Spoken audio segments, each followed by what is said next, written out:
नमस्कार, खास खबर देख रहे हैं आप। मैं हूं आपके साथ भावना त्रिपाठी। सरकार ने देश में लोकसभा और विधानसभा चुनाव एक साथ कराने के प्रावधान वाले विधायक एक राष्ट्र एक चुनाव और उसी से जुड़ा दूसरा विधेयक मंगलवार को संसद के निचले सदन में पेश कर दिया। इस बिल का विपक्षी दलों ने भारी विरोध किया। विपक्ष 198 मतों के मुकाबले 259 सदस्यों का समर्थन हासिल कर सरकार ने विधेयक पेश करने में सफलता हासिल कर ली, मगर संविधान संशोधन के लिए 2/3 बहुमत जुटाने की चुनौती को लेकर एक देश एक चुनाव से संबंधित 129वें संविधान संशोधन विधेयक को संयुक्त संसदीय समिति में भेजने को लेकर हामी भर दी गई है। लोकसभा में सरकार ने पास कराने के लिए 2 विधेयक पेश किए, जिनमें से एक राज्य विधानसभा की अवधि और विघटन में बदलाव और दूसरे कार्यकाल को लोकसभा से जोड़ने का प्रस्ताव करता है।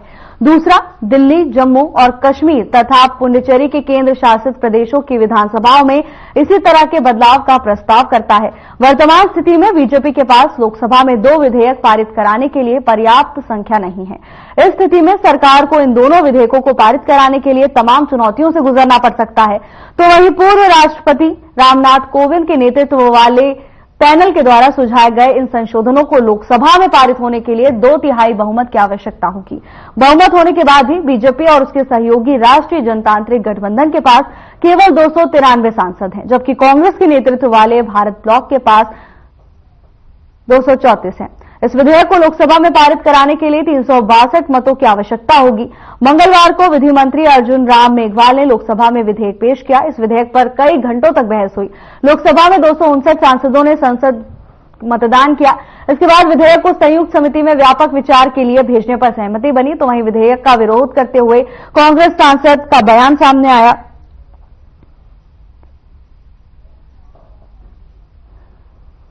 कांग्रेस सांसद मनीष तिवारी ने कहा कि विधेयक को जेपीसी में भेजने की मांग करते हुए कहा कि एक देश एक चुनाव का प्रस्ताव देश के संसदीय लोकतंत्र और राज्यों के लिए खतरनाक है और इसीलिए कांग्रेस इसके खिलाफ है। तो वहीं बीजेपी सांसद और हेमा मालिनी ने एक राष्ट्र एक चुनाव विधेयक का समर्थन किया और इसे समकालिक चुनावों के लाभों का हवाला दिया। उन्होंने इस बात पर जोर दिया कि अन्य देशों के विपरीत भारत में बार बार चुनाव होने से आदर्श आचार संहिता लागू होने के कारण सांसद के रूप में उनका काम भी बाधित होता है।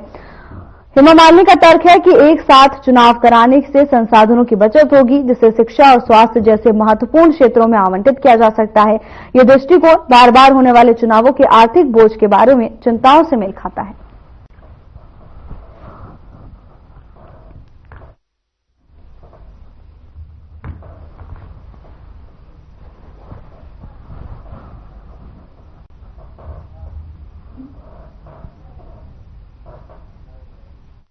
दो तो पक्ष में हो गई। सवाल ये है कि कॉन्स्टिट्यूशन ने जो पावर दी, पहली बात तो मैं स्पष्ट रूप से कहना चाहता हूं कि बाबा साहब अम्बेडकर और उनके सहयोगी जिन्होंने कॉन्स्टिट्यूशन का निर्माण किया, उनसे बड़ी सोच जो है आज की सरकार की नहीं हो सकती है। बाबा साहब की सोच भविष्य को लेकर दूरगामी थी और इसलिए उन्होंने जो है राज्य को उनके पावर दी, सेंटर को उनकी पावर दी। आप राज्य को अपने अधीन नहीं कर सकते, राज्य के अपने अधिकार है। वहां का जो कार्यकाल है उसको आप अपने अधीन नहीं कर सकते हैं।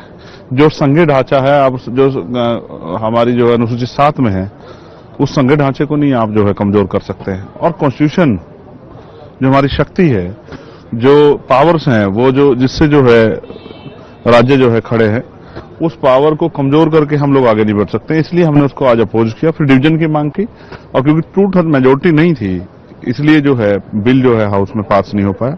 मैं स्पष्ट रूप से कहना चाहता हूं कि ये बिल लोकशाही को तानाशाही की तरफ ले जाएगा। राष्ट्रपति को इतनी ताकत देना और फिर जो है उस ताकत का जो है कई बार जो है उसके मिसयूज भी देखने को मिल सकते हैं। कई चीजें हैं।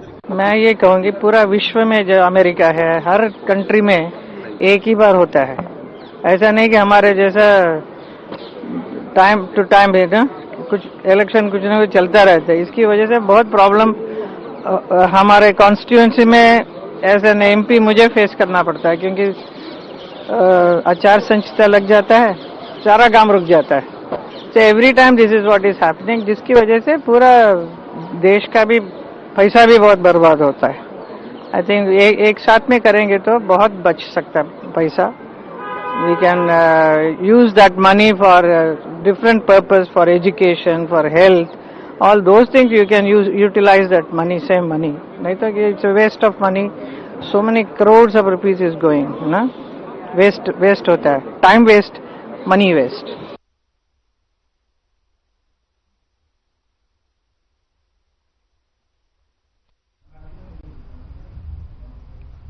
और इसी पर चर्चा के लिए हमारे साथ खास मेहमान जुड़ गए हैं। जल्दी से उनसे आपका परिचय करा देते हैं। कांग्रेस का पक्ष रखने के लिए नीरज गुप्ता हमारे साथ है, तो वहीं बीजेपी की ओर से रामराजी शर्मा हमारे साथ हैं। नीरज जी और रामराजी जी, आप दोनों का बहुत बहुत स्वागत है। नीरज जी, सबसे पहले आपके पास ही आना चाहेंगे, आखिर विरोध क्यों किया जा रहा है, क्या वजह है? देखिए, जो संविधान में व्यवस्था है उसको कायम रखना चाहिए। हमारे अम्बेडकर साहब दूरदर्शी थे, उन्होंने राज्यों को पावर अलग दे रखी थी। राज्य सेंटर के दिन सत्ता, राज्य का कार्यकाल उनसे अलग है। आप देखिए, एग्जाम्पल के लिए देखिए, अभी 2024 में 2022 में चुनाव है यूपी के। यूपी का कार्यकाल खत्म होगा 2027 में, फिर उसके बाद होगा 32 में। आप बताइए कैसे पॉसिबल है? सरकार सोच रही है, सरकार में गलती भी देगा, सरकार सोच रही है इसे 2029 या 2034 में लागू किया जाएगा। जिन सरकार का कार्यकाल चल रहा है अभी, उनके कार्यकाल को या तो छोटा किया जाएगा, जो संविधान के खिलाफ है, कि 5 साल के दूसरा नगर निगम पंचायत के चुनाव फिर सभी 1 तारीख पे होंगे, कैसे पॉसिबल होगा? पंचायतों की पावर अलग है, नगर निगम चुनाव के मुद्दे अलग हैं और राज्य के मुद्दे अलग होते हैं, सेंटर के मुद्दे अलग होते हैं। उनको कैसे लागू करूंगा? जबकि हमारी संविधान में व्यवस्था नहीं है, साफ साफ लिखा है कि राज्य का चुनाव अलग से होगा और उनका कार्यकाल अलग पीरियड है। इन बिटवीन कोई सरकार गिर जाती है, आप उसको कैसे एडजस्ट करोगे? कोई सरकार का कार्यकाल 2 साल बाद गिर जाता है और दोबारा इलेक्शन हो जाता है तो 5 साल के लिए तो 1 नेशन 1 चुनाव कहा रहा। रही है खर्चे के जो परत देते हैं कि अतिरिक्त खर्चा पड़ रहा है, सरकार पे बोझ पड़ रहा है, मैं मानता हूं इस बात को, लेकिन उस खर्चे को खाली क्या इसी ढंग से कम किया जा सकता है? मैं तो चाहे कांग्रेस के एमपी हो, जितने भी एमपी हैं, लोकसभा के एमएलए हैं, उनकी कटौती कीजिए, उनके वेतन में कटौती कीजिए, उनके खर्चे कम कीजिए, अपना जनता में वोट करेगा। जितने भी एमपी विधायक बोलते हैं, चाहे हमारी कांग्रेस पार्टी से बोलते हैं, जो कोई बोलते हैं, सब ये सरकार का कहना खर्चा ज्यादा पड़ता है। मैं ये कहता हूं कि कोई भी एमपी हो, किसी पार्टी को, उसके वेतन में कटौती कीजिए, उसको जो सरकारी सुविधाएं है उसमें कटौती कीजिए। वो तो आए साल खर्चा होता है, 5 साल ही खर्चा होता है, उनको कम कीजिए ना। आप संघीय ढांचे से छेड़छाड़ क्यों कर रहे हैं? कल को ये कहेंगे 1 नेशन 1 लीडर, तो उसको कौन लागू करेगा? 1 नेशन 1 लीडर मतलब ये सरकार के दूसरे टेक्निकल बात ये, सरकार के पास दो किसी भी देखिए संशोधन को पास करने के लिए, चाहे किसी भी सरकार हो, चाहे कांग्रेस सरकार हो, चाहे बीजेपी सरकार हो और अन्य किसी दल की सरकार हो, 2/3 बहुमत चाहिए संशोधन के लिए। देखिए, संविधान में संशोधन के लिए आज से पहले, इससे पहले हमेशा बीजेपी के पास 2/3 बहुमत था, तो उन्होंने अपनी खूब चलाई, विधेयक सीधा पास कर दिए। लेकिन ये विधेयक नहीं पास हो सकता क्योंकि 2/3 बहुमत चाहिए, जिसके लिए 362 वोट चाहिए, जबकि इनके 290 के करीब है। तो कहां से लाएंगे बहुमत? इसे जेपी से भेज दिया गया। और दूसरा, आपने किसी विचार दल से, किसी भी दल से विचार विमर्श नहीं किया, आप जेपीसी की मांग कर रहे हैं। पहले दलों को बुलाते, उनसे चर्चा करते और जनमत संग्रह करते पूरे हिंदुस्तान लेवल पे, और लोगों की राय मांगते क्या राय है। आप नगर निगम के पंचायत के चुनाव है, जैसे आप हरियाणा के नगर निगम के चुनाव है, आप फरियाद, मैं फरियाद से आता हूं, अभी महीने 2 महीने में कराने की जैसे रोज डिबेट होती है, 2 महीने में कराएं, 4 महीने कराएंगे। अगर ये लागू होता है तो 5 साल कब से चालू होंगे? 2024 से 2029, तो हर पीरियड ऐसे ही चलता है। आप जैसे पीछे नगर निगम के 2 साल चुनाव नहीं हुए तो वो कैसे कराएंगे बताइए? तो ये बिल्कुल संविधान के खिलाफ है। देखिए, और सभी विपक्षी दल इसका विरोध कर रहे हैं। कोई विरोध दल में को साथ दे तब तो बात है, और दूसरा, सरकार के पास 2/3 बहुमत नहीं है, ये बिल पास नहीं हो सकता। ठीक है, रामराजी शर्मा जी जवाब दीजिए, कहीं ये बिल राज्यों की ताकत को नुकसान तो नहीं पहुंचाएगा? देखो, मैं मेरे भाई को सलाह, पहले इसकी ड्राफ्टिंग को पढ़ ले और इसके पक्ष में ये माननीय हमारे केंद्रीय कानून मंत्री श्री मेघवाल जी ने, अर्जुन राम मेघवाल जी ने ये पेश किया, सदन के पटल पर रखा है। इसके पक्ष में 269 मत मिले और विपक्ष में इसके 198 वोट मिले। ये 129वां संविधान संशोधन बिल पेश किया है और मैं समझता हूं ये बहुत अच्छा है। इससे बहुत लाभ होगा। पहले इनको ये भी इस बात का पता होना चाहिए, करीब 70,000 करोड़ का तो इसमें धन की बचत होगी और समय का इसमें बहुत बचत होगी, क्योंकि फोर्सेज हैं, यहाँ के अधिकारी उधर जा रहे हैं, वहां के अधिकारी इधर आ रहे हैं, वहां चुनाव कराने जा रहे हैं। आचार संहिता एक बीच में बहुत बड़ा एक रोड़ा बन जाती है। कभी लोकसभा के चुनाव आगे, विधानसभा के चुनाव आगे, कभी निकाय चुनाव आगे, जिसको छोटी सरकार कहा जाता है, शहरी निकाय चुनाव वो आगे। तो इसमें मैं समझता हूं ये आचार संहिता में समय पूरा हो जाता है और जो हमारा जो प्रगति की रफ्तार है, हमारे देश की जो रफ्तार है, वो विकास कार्यों की, और रफ्तार भी कम हो जाती है क्योंकि आचार संहिता विकास कार्य बाधित हो जाते हैं।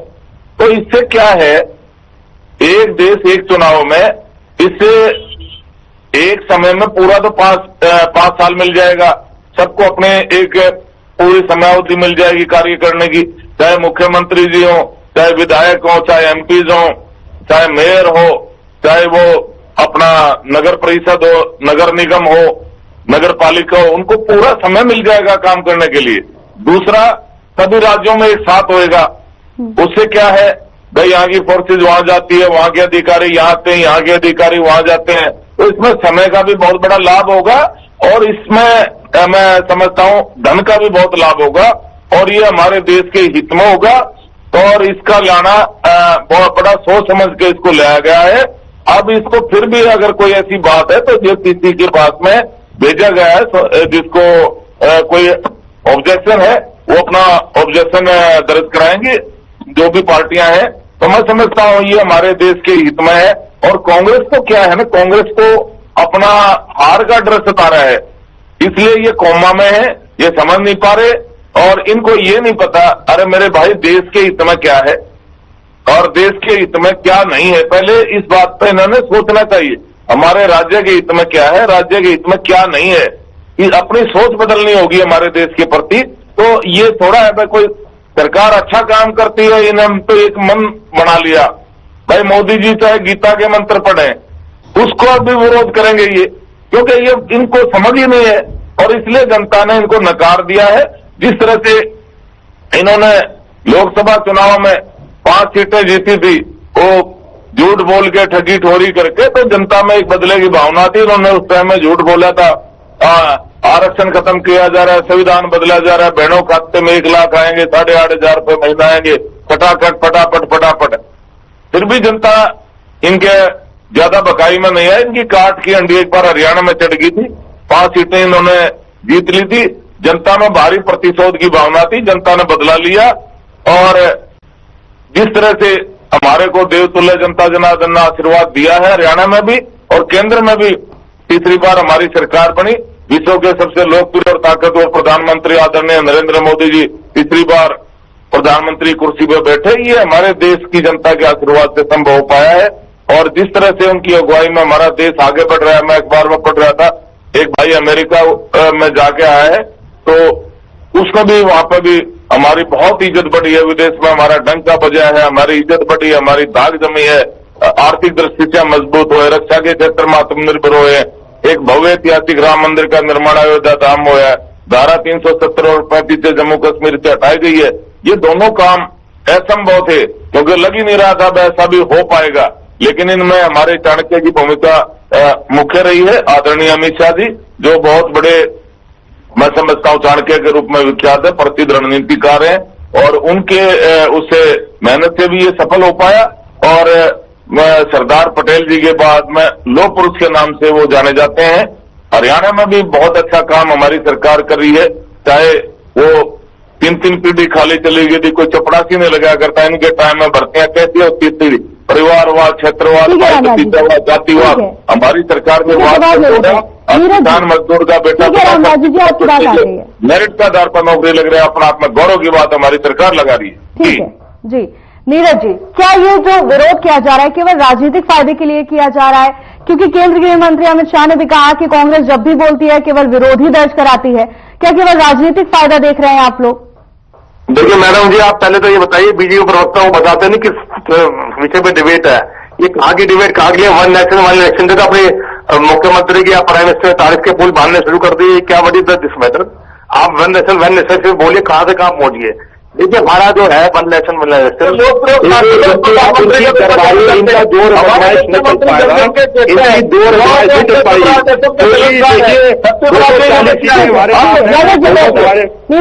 रामबाबू जी, आपको जो भी बोलना था, जिस भी मुद्दे पर बोलना था, अपनी जो भी बात रखनी थी, आपको मौका दिया गया। अब आपने अपनी बात रख ली है तो दूसरों को भी मौका दीजिए और आपको जो भी बोलना है बोलिए। नीरज जी, आपको भी जो बोलना है बोलिए। देखिए आप ये देखिए, जनता के विधान को ठगी चोरी बोलते हैं, हमें 240 सीटें आई, 240 मिला के हमारे यूपीए को सीटें मिली, इससे ठगी चोरी बोलते हैं। इनको ये नहीं पता जनता के वोट का अपमान करते हैं। दूसरा, मैं सोचता हूं चाहे कितना ही जोर लगा लें, 2/3 तिहाई बहुमत तिमाही नहीं है, पास नहीं हो सकता। मैंने इसके फायदे नुकसान बता दिए आपको। मान लो कोई सरकार गिर जाती है 2 साल बाद, कोई खरीद फरोख्त हो जाती है और इलेक्शन क्या दोबारा होंगे, आप ये बताइए, उसका कार्यकाल कैसे सेट करेंगे 5 साल? मान लो 2024 में सरकार बनी और 2026 तक चलती है, फिर उसका मान लो किसी दल के पास बहुमत नहीं है, दोबारा इलेक्शन होते हैं, उसका 5 साल का बहुमत कार्यकाल कैसे पूरा हुआ? दूसरा, नगर निगम पंचायत के चुनाव, विधानसभा के चुनाव को कैसे एडजस्ट करेंगे?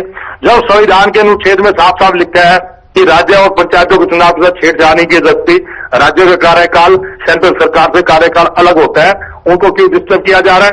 दूसरा, अगर आपको चर्चा करनी थी बिल लाने से पहले, सभी विपक्षी दलों से चर्चा करते, हो सकता है विपक्षी दल उस समय साथ देते, कोई टेक्निकल कमेटी उसको समझाते, सबसे चर्चा करते, जनमत से चर्चा करे। आपने चर्चा की, अब आप कह रहे थे लागू करेंगे। अरे भाई लागू कैसे करेंगे? अगर आप संविधान के एक तरफ तो कहते हैं हम संविधान को मानते हैं, तो संविधान में साफ साफ लिखा है अगर संविधान के अनुच्छेद में किसी ने संशोधन करना है 2/3 बहुमत चाहिए, 2/3 बहुमत लिए आप इसे पास कीजिए, और 2/3 बहुमत के लिए 362 सीटें चाहिए, जो कि आपके पास नहीं है। तो आप एक तरह से लोकसभा का टाइम खराब कर रहे हैं, आप सेशन का टाइम खराब कर रहे हैं, विधेयक पास नहीं हो सकता। दूसरा, आप किसी सुनने तैयार नहीं है, और अपने आप को ये सरदार वल्लभ पटेल के बाद अपना भी अपने महापुरुषों को नाम देते हैं लोह पुरुष। भाई किसने अमित शाह को लोह पुरुष का नाम दिया? आपके बीजेपी के लोग दे रहे, आप दे रहे हो, हम तो नहीं दे रहे, जनता तो नहीं दे रही, तो आप खुद भी कह रहे। दूसरा, बोल रहे 70,000 करोड़ का डाटा कहां से आया? कौन कहते हैं 70,000 करोड़ रुपए खर्च होते हैं भैया? कौन सी वेबसाइट पे है ये डाटा? आपका खुद का है, आपकी पार्टी का है? बताइए कहां 70,000 करोड़ रुपए? कल लोकसभा चुनाव में बोल रहे 3,000 करोड़ का खर्चा दिखा रहे थे और आप 70,000 करोड़ रुपए पहुंच गए। देखिए, झूठ का पुलिंदा नहीं चलेगा, और सरकार भी जानती है बिना के बिल साफ नहीं होगा। अभी जीबीसी में चर्चा होगी, मां प्लस माइनस के पॉइंट देखे जाएंगे, अगर सभी की सहमति बनी तो बिल पास होगा, मर रहा है बिल पास नहीं हुआ। ठीक है, रामराजू जी जवाब दीजिए। देखो, इन्होंने, मैंने पहले भी बताया था, इनका काम सिर्फ विरोध करना है, विरोध। मैंने पहले भी आपको बताया था, कोई भी अच्छा काम, ऐतिहासिक कदम उठाया जाता है, फिर भी ये उसका राजनीतिक लाभ लेने के लिए उसका विरोध करते हैं, उसमें गलतियां निकालते हैं। ये बहुत अच्छा ऐतिहासिक कदम है, हमारे देश की जनता के हित में है और हमारे राष्ट्र के हित में ये बिल बहुत बढ़िया है। और इससे नंबर 1 तो धन की बचत होगी, नंबर 2 समय की बचत होगी, नंबर 3 इसमें पूरा कार्यकाल हर जनप्रतिनिधि को पूरा समय मिलेगा, उसको पूरा कार्यकाल में उसको काम करने का मौका मिलेगा और विकास कार्यों में और तेजी आएगी। अब आचार संहिता बाधित कर देती है विकास कार्यों में, तो इससे लाभ ही लाभ है, इसका नुकसान कुछ नहीं है। और मैंने आपको पहले बताया, हमारे प्रधानमंत्री जी गीता के मंत्र बोले, विपक्ष की ओर से कई नुकसान गिनाए गए हैं। क्या क्षेत्रीय दलों को नुकसान नहीं होगा, राज्यों की सरकार को नुकसान नहीं होगा? आप ये बताओ, क्षेत्रीय दलों का कोई वो उनका क्या नाम है, चुनाव चिन्ह सिंबल फ्रीज हो जाएगा क्या? उनका अस्तित्व खत्म हो जाएगा क्या? राज्य जो संघीय ढांचा है हमारे, राज्य सरकारों को जो अधिकार मिले हुए हैं वो तो एज इट इज रहेंगे, उनके अधिकार कौन छीन रहा है? इनको पता ही नहीं इस बारे में, इनको सब्जेक्ट का ज्ञान ही नहीं है। ऐसा है, ये बहुत ही, मैं समझता हूं, हमारे राष्ट्र के हित में है और इससे लाभ ही लाभ है, इसका नुकसान कुछ भी नहीं है। ये तो अपना राजनीतिक फायदा लेने के लिए कांग्रेस पार्टी को हार का डर सता रहा है, तो उनको ये लग रहा है वह जनता, पूरे राष्ट्र की जनता, हमारे देश की जनता, हमारे विश्व के सबसे लोकप्रिय और ताकतवर प्रधानमंत्री आदरणीय नरेंद्र मोदी जी के साथ है, तो इनको ये लग रहा है वह जनता हमारे खिलाफ है, आगे इनका कहीं भी खाता खुलने वाला नहीं है, इनका बंटाधार हो चुका है और ये अभी कोमा से हार में गई है, कोमा से बाहर नहीं निकल पा रहे, इसलिए उल बातें कर रहे हैं। इनको चाहिए कि जैसे फारूक अब्दुल्ला जी ने इनको, उनके बेटे ने अमर अब्दुल्ला जी ने इनको सलाह दी है कि भाई नियम पर ठीकरा मत फोड़ो आप, और आप जो जनादेश मिला है उसको स्वीकार करो, आप राष्ट्रीय हित की बात करो। ये तो कहीं भी आप देखो ना, कई किसानों को भड़का देते हैं, ठीक है रामराज जी, कहीं कुछ कर देते हैं, कहीं कुछ कर देते हैं, ये उल्टा ही उल्टा काम करते हैं, सीधा काम नहीं करते। ठीक है रामराज जी, नीरज जी, बीजेपी के कई सांसदों ने कहा कि जब कार्य करते हैं वो और आचार संहिता लग जाती है तो विकास कार्य बाधित होता है, न केवल धन की बल्कि समय की भी बर्बादी होती है। तो अगर ऐसे में एक साथ चुनाव हो जाते हैं तो नुकसान क्या है? देखिए, उसका कोई खाका प्रॉपर ढंग से तैयार नहीं है, ये सरकार समझा नहीं पाई, चाहे विपक्षी दल के सांसदों, वरना आप बताइए व्हिप जारी होने के बाद भी बीजेपी के 22 सांसद गायब रहे इस बिल से। और रिकॉर्ड बात है, शायद रामजी लाल को नहीं पता होगा, उनको टेक्निकल चीजें पता नहीं है। इनके बीजेपी के 20-22 विधायक एमपी व्हिप के बाद भी नहीं हुए। इट मीन्स कहीं ना कहीं कंफ्यूजन है।